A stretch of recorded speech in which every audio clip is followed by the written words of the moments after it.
Welcome back, beautiful soul, to Awaken Your Authentic Self. I'm Jessica, and if you're tuning into this episode, it means something within you is ready for more. More clarity, more wisdom, more alignment. In part 1, we walked through the 7 foundational universal laws. Today, we expand beyond those pillars and explore the subtle, often misunderstood laws that deepen your healing and evolution. This episode is not about perfecting your manifestation game. This is about learning how the universe actually works energetically, spiritually, emotionally, and how you can live in rhythm with it, not in resistance to it. So take a moment here, breathe with me. Let's anchor in the intention together. I am ready to remember how energy truly moves. I am ready to align. I am ready to attract what's meant for my highest timeline. Let's begin by remembering. Universal laws are not just teachings. They are energetic patterns that govern all of creation. Whether you're conscious of them or not, these expanded laws are less about theory and more about integration. They are often overlooked because they require a deeper level of soul maturity to fully understand. Today, we're going to talk about how energy always seeks transformation, why comparison blocks abundance, what manifestation really is, how compensation works in mysterious ways, and how everything is, at its core, oneness. But let's start with the one that often gets lost, the Law of Perpetual Transmutation of Energy. The Law of Perpetual Transmutation of Energy states that energy is always in motion. You are either consciously transmuting it or unconsciously recycling it. You always have the power to shift your inner state, even when it feels like you don't. Like I said, this is the law that often gets skipped over a lot, but it's one of the most powerful healing tools that we have. If you've ever moved through a heartbreak, a trigger, or a fear and felt it alchemize into clarity, that's transmutation. It's like composting, taking the old, the dark, the dense, and turning it into fertile ground for something new. Have you ever walked into a room and instantly felt heavy energy without anyone saying a word? Or have the opposite happen and had a conversation that lifted your entire spirit? That's energy in motion. And this law says you are not a passive receiver. You are an active alchemist. This is where healing gets empowering. You may not control what happens to you, but you do get to choose what to do with it. Most people think, I feel anxious, so I have to wait it out. Or I'm stuck in this energy, nothing is shifting. But the truth is, energy is always available to be recycled, redirected, or transformed. The issue is most people are trying to mentally fix what needs to be energetically felt. And here's an example. I had a season personally where I felt stuck in grief after the passing of my second husband. But instead of bypassing it, I asked myself, how can I let this grief become a teacher? I started moving with it, writing with it, and slowly my grief became wisdom. That was transmutation. Another example. You wake up feeling heavy. Maybe it's because of grief, fear, or fatigue. Your first instinct might be to push it down, ignore it, distract yourself. But what if instead you put on some music and moved your body? Or if you sat and allowed yourself to cry for like 10 minutes without shame? Or wrote yourself a letter to the part of you that's still in pain? You can even light a candle and just visualize yourself releasing the old. In that moment, You are no longer a victim to energy. You are an alchemist of it. This law teaches us to ride the waves, not resist them.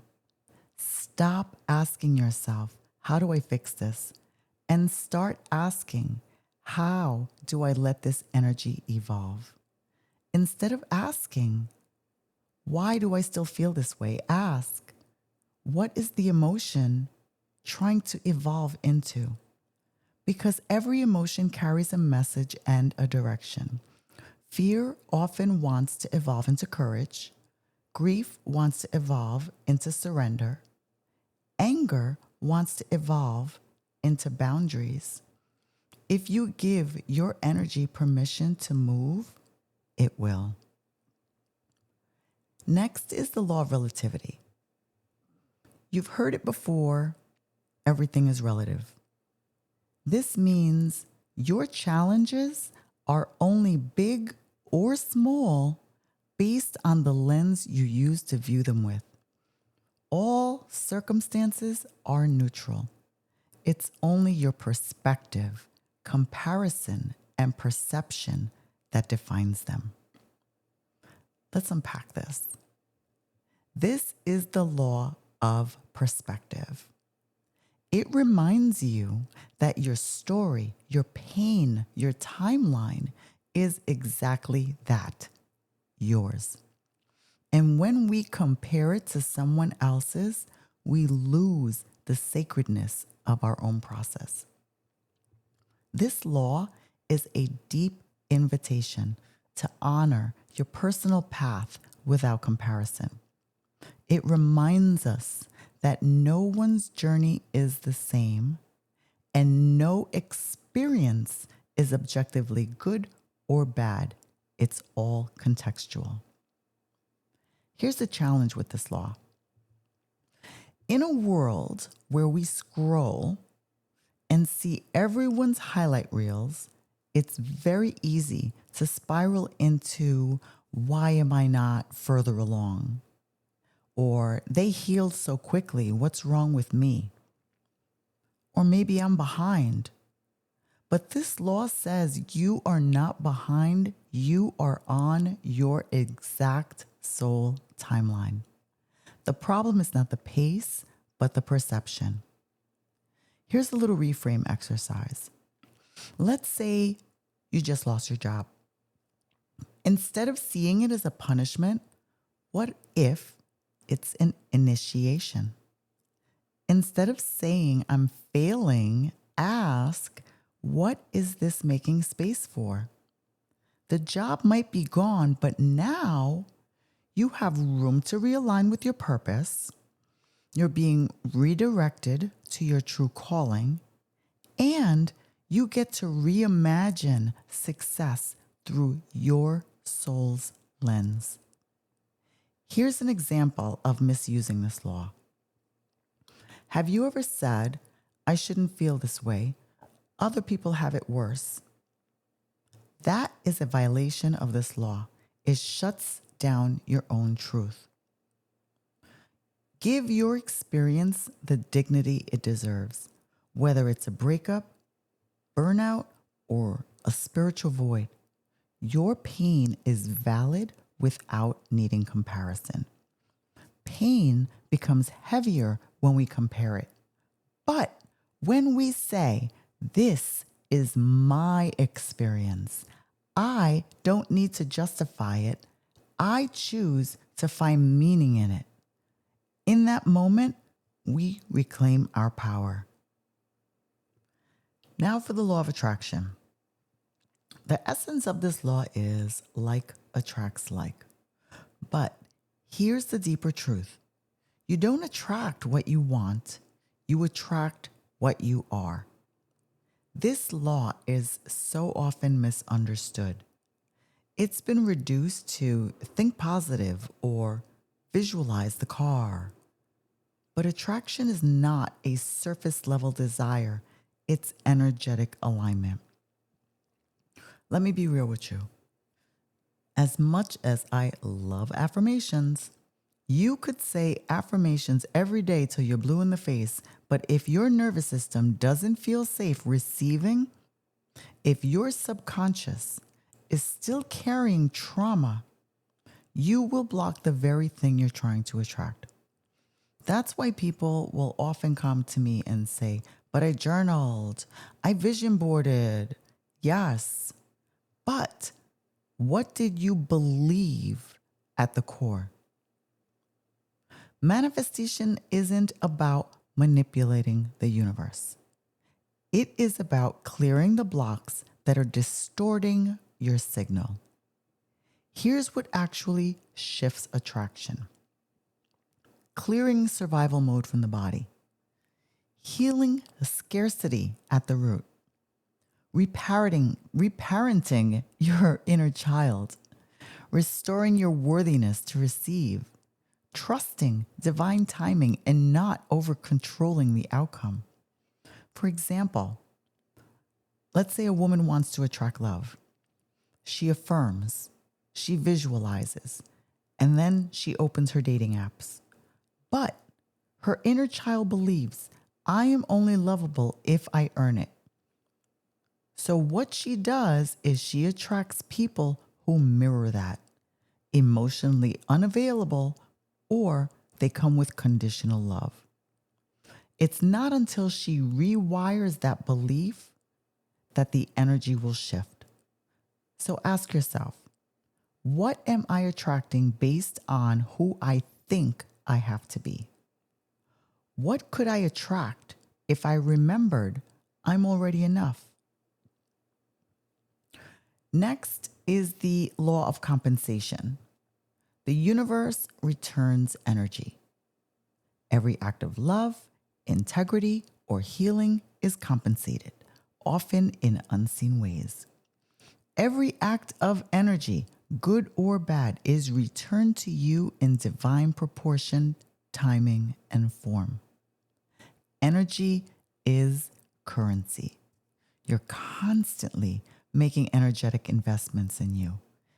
How you love, how you give, how you speak, how you show up when no one is watching. And the universe? The universe, it keeps perfect accounting. What you put out will return to you. Maybe not in the same way, and probably not on your schedule, but it always comes back. So let's say you are holding space for a friend, right? You hold space for a friend. Months later, someone else holds space for you in a deeply aligned way. Or you took a leap of faith on your business. Years later, a stranger finds your content and opens the door to your biggest opportunity. You didn't always see the energy looping back, but it did. This law reminds us nothing is wasted.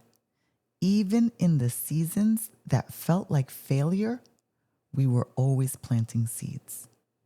You might not be compensated immediately or in the way that you expect, but energy never disappears. It circles back when you're ready to hold it. Some people, they misuse this law as a tit for tat mentality. You know, like, I gave now, so where's my return? I help them, so they owe me. But true compensation is energetic. It is not transactional. When giving is done from expectation, it stops being love and it becomes a bargain. Trust that your energy is sacred currency. Ask yourself, where am I giving from overflow and where am I giving from lack? Am I planting seeds from faith or fear? Can I detach from how the blessing returns and simply trust that it will? Compensation is not just financial, it's peace, clarity, deep rest, and spiritual support. It's joy, it's freedom.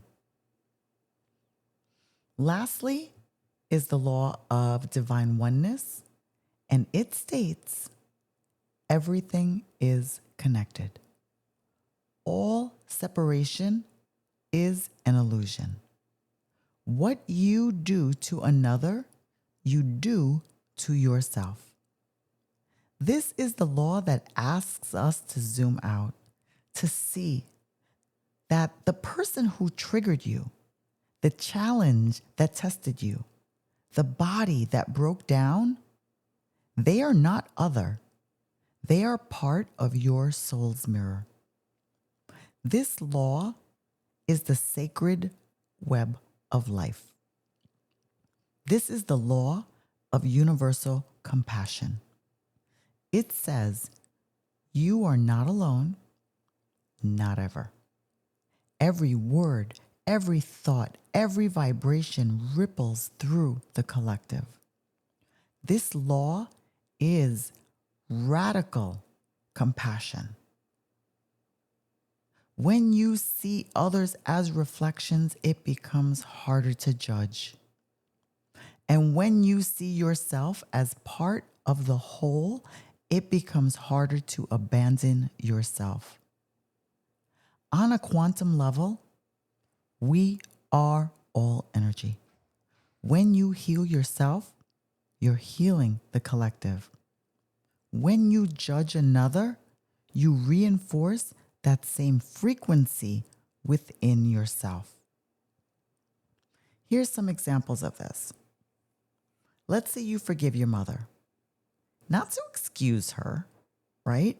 But to release the anger living inside of you. Or you speak kindly to a stranger, not just for them, but because that kindness expands your own field. You send compassion to someone you don't understand, and suddenly your own self-judgment softens. This law invites you to look at others and ask, what is this person reflecting back to me?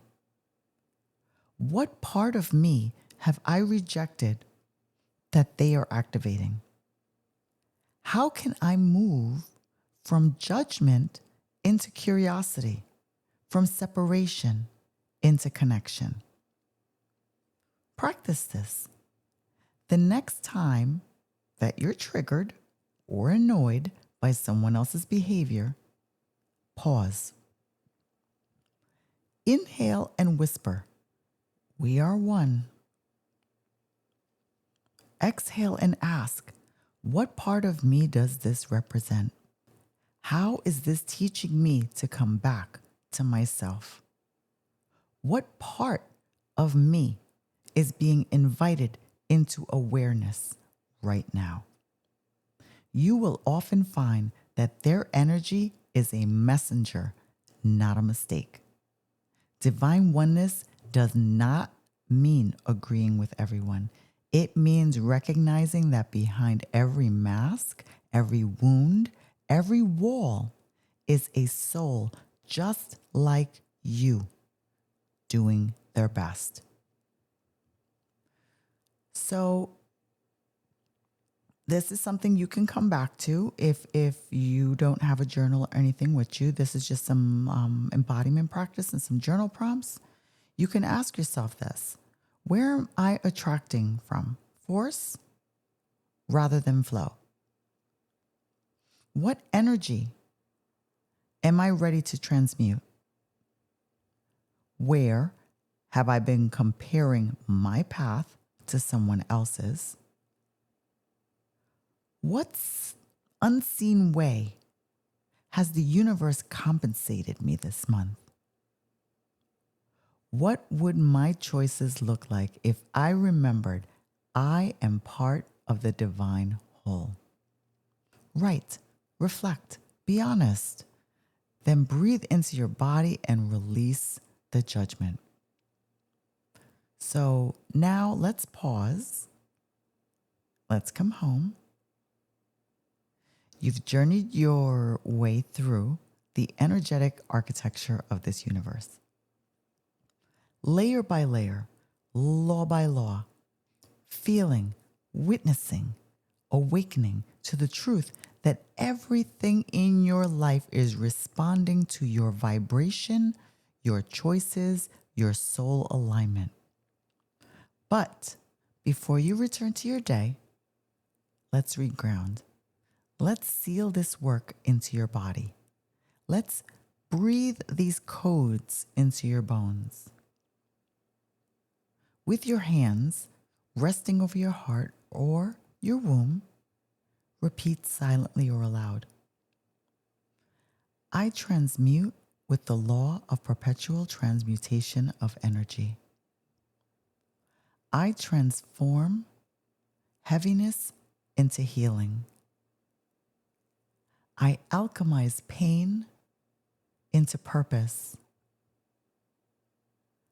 I remember the law of relativity.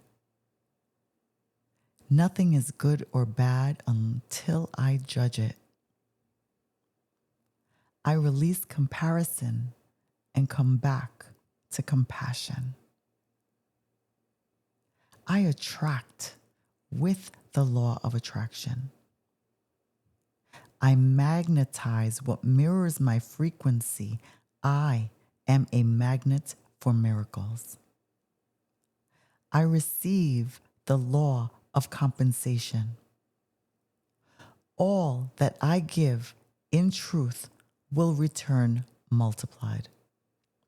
I trust the universe to restore, reward, and replenish.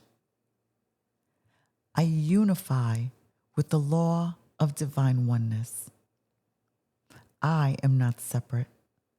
I am a part of the great web of light. My healing heals the collective. Breathe that in. Let those codes settle into your soul.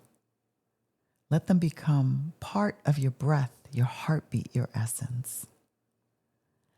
And so, beloved, as we close this sacred two-part journey through the universal laws, I want to leave you with this gentle reminder. You are not broken. You are not behind. You are not separate from the divine forces at play in your life. You are woven into the fabric of the cosmos, interconnected, guided, and deeply supported, even in the moments you feel the most lost. These laws, they're not here to control you. They're not here to shame you into perfection. They are here to help you remember that you are a creator, that your energy matters, that your healing ripples far beyond your own body, and that your soul came here for a reason. It is my soul-felt desire for you that you begin to trust your life again, that you lean into your inner knowing with less fear and more devotion, that you stop abandoning your truth to fit into someone else's timeline, that you wake up each day and ask, how can I align with the laws of the universe in a way that honors my whole self, mind, body, heart, and spirit? Let this be the beginning of a new chapter in your journey where you're no longer performing spirituality, but embodying it. Where you're not just seeking answers, but finally coming home to your own sacred wisdom. I have some very exciting news coming up on Awaken Your Authentic Self. I will be soon sitting down with some incredible guests who are living embodiments of these universal laws. Get ready for intimate, soul-nourishing conversations with guests who are not just teachers, they are activators. And each conversation is designed to help you unlock your next layer of truth, purpose, and embodied power. And if you're craving a space to explore these energies week by week, and learn how to work with them throughout your healing process with planetary guidance, live readings, and deeper integration, the High Priestess Energy Portal will be opening soon. For just $11 a month, you will receive weekly messages, what your soul needs when you're ready to receive it.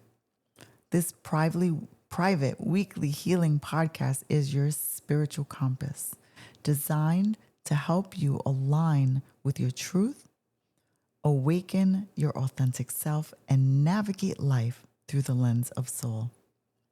Each week, I will draw 3 tarot cards and channel an energy reading woven with current planetary alignments, lunar wisdom, and celestial insights. You'll receive a guided weekly energy transmission, astrological wisdom and spiritual downloads, channeled messages to help you release, integrate, and rise through your healing, and spiritual rituals, affirmations, and practices to help anchor your energy. Let this sacred space be your weekly ritual. You'll leave each episode feeling seen, supported, and soul aligned, ready to embody your highest self. If this episode touched something deep within you, if you're walking away with insight, softness, or even sacred discomfort, that means your spirit was listening. That means you're awakening. That means you are exactly where you need to be. So, until next time, take a deep breath, place your hands over your heart, and whisper gently, I am the universe in motion. I am remembering who I truly am. With love, reverence, and so much joy for this journey we're on together, I'm Jessica, and you've been listening to Awaken Your Authentic Self. I'll meet you again in the next sacred conversation.